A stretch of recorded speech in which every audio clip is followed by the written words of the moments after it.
એક શિક્ષકે પોતાના ક્લાસમાં છોકરાઓને કીધું કે કાલે તમારે બધાએ પોતાની માતા ઉપર કંઈક કાવ્ય લખીને લાવવાનું છે, મા માટે થઈને કે તમારે કંઈક શબ્દો લખીને લાવવાના છે.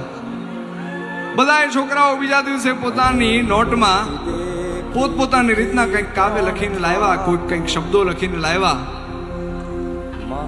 પણ એક છોકરાની નોટ છે એમાં કંઈક વિચિત્ર જોવા મળ્યું. એમાં આખી એબીસીડી લખેલી હતી. છોકરાએ A to Z આખી એબીસીડી લખેલી.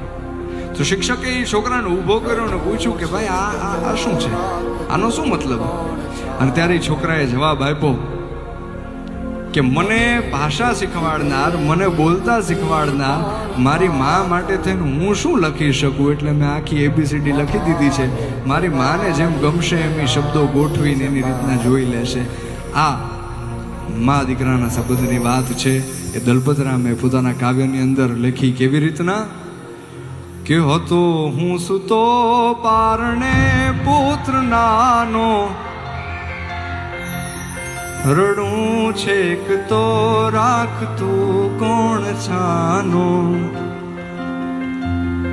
મને દુઃખી દેખી દુઃખી કોણ થાતું,